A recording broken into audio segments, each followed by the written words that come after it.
গতকালকে আমাদের একটা বোনের উপর হচ্ছে বখাটে ছেলে দ্বারা সে উত্ত্যক্ত হয়েছে। সে বাংলাটি মহিলা মাদ্রাসায় পড়ে। তো স্কুল মাদ্রাসা থেকে যাওয়ার পথে হচ্ছে এক ছেলে ওদেরকে উত্ত্যক্ত করে এবং ওদের গায়ে হাত তুলে এবং মারধর করে। সেটা হচ্ছে আমরা জেনে আজকে আমরা বিভিন্ন স্কুল কলেজের বিভিন্ন বোনেরা মিলে আজকে আমরা উপজেলা একত্রিত হয়েছি এটার একটা বিচারের জন্য।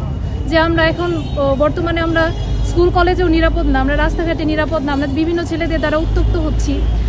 বিভিন্ন ছেলে আমাদের দেখে বাজে মন্তব্য করছে, যে কারণে আমাদের বাবা মাও আমাদের নিয়ে হচ্ছে নিরাপদ না।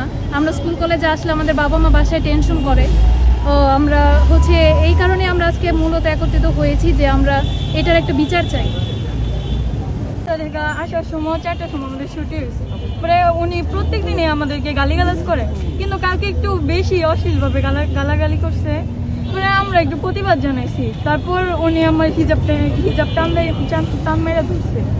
পরে আমি চিল্লাইন মারছি। পরে তার মাইশা আমাকে অনেক মারছে, যেমন পেটে লাথি মারছে, মানে মাথায় ঘুষি মারছে, মানে শরীরে অনেক আঘাত। পরে আমি এগুলা মানে কোনো রকম ভাবে বাসায় গেছি, মানে যাইয়া আব্বু আম্মুরে জানাইছি। পরে আব্বু আম্মু আসছে, আইসা পরে জিজ্ঞাসা করছে যে কেন মারছেন আমার মেয়েকে।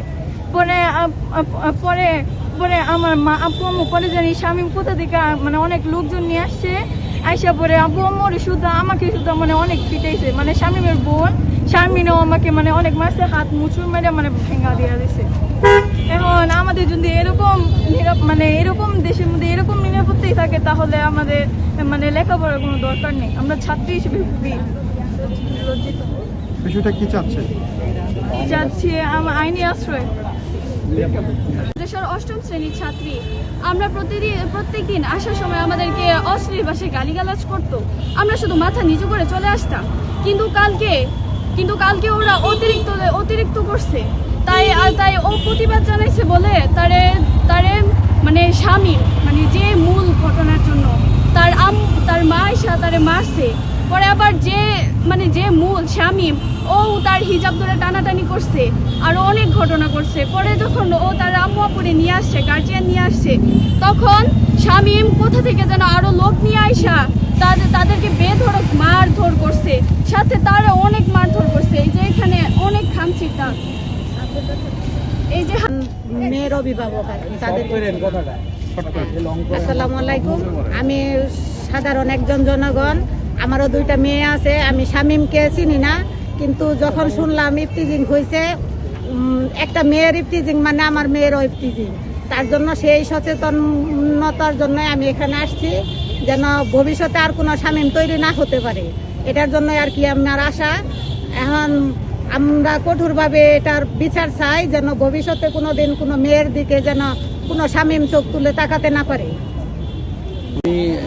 আমার মেয়ে বাংলাহাটি দাখিল মাদ্রাসায় 8ম শ্রেণীতে পড়তে এখানে যে মাদকের অভয়ারণ্য আমরা প্রায় নিয়ত এখানে ফেস করি। শামীম নামের ছেলে এর আগে আমার মেয়েকে অনেক ধরনের হুমকি দামকি দিচ্ছে। এরপরে তাকে বলছে মেয়েরা পালাইব যদি তার কথায় কুপ্রস্তাবে রাজি না হয়। মেয়ে আমার কাছে এতদিন কিছু বলে নাই, মেয়ে খালি কান্তু। জিজ্ঞেস করলাম কি হয়েছে, তো মেয়ে এভাবে আমাকে বলার পরে এই গালিগালাজ করার পরে গতকালকা 4:10 দিকে সে রাস্তাতে যাইতেছে, তার মায় বাসাতে বাড়িয়া মারছে, বেদর মারছে, গলার চেন ছিল, গালিগালাজ করছে। পরে আমাদের মেয়েরা বাসায় চলে গেছে, কাঁদতে কাঁদতে বাসায় গেছে। বাসায় যাওয়ার পরে আমাদেরকে নিয়ে আমরা আসছি, আমি আমার বাচ্চার মা আসছি, সাথে পিছন দিয়ে আমার ছেলেও আসছে। আর আগেও এখানে লোকজনের সাথে মিউচুয়াল করছে যে 3 লাখ টাকা 2,70,000 টাকা দিয়ে মিউচুয়াল করছে।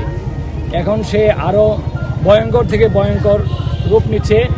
সে ওই যে হারুন এসপির এই সবুজ পাতার বিভিন্ন রকমের কুকর্মগুলি সে এখানে থেকে করতে করতে বিশাল বড় একটা গ্যাং তৈরি ফেলাইছে। আপনারা যাবেন, এই রাস্তা দিয়ে যাবেন, বিকালবেলা সন্ধ্যার পরে রাতের 2টা পর্যন্ত এই রাস্তার ভিতরে লোকজন বসে বসে নেশা করছে, সবগুলি সাপ্লাই দিত ওই শামীম। এগুলি করার পরে জিজ্ঞাসা করার পরে কালকে আমাদেরকে মেরে সে আইসা তার বউ নিয়ে মেডিকেল সার্টিফিকেট নিয়ে বলছে আমার ছেলে নাকি তার বউকে লাথি মেরে বাচ্চা নষ্ট হয়ে গেছে। অথচ ওই শামীম 8টার সময় তার বাসায় চলে গেছে। আমরা এখন অনিরাপত্তায় ভুগতেছি, তারা হুমকি দামকি দিচ্ছে।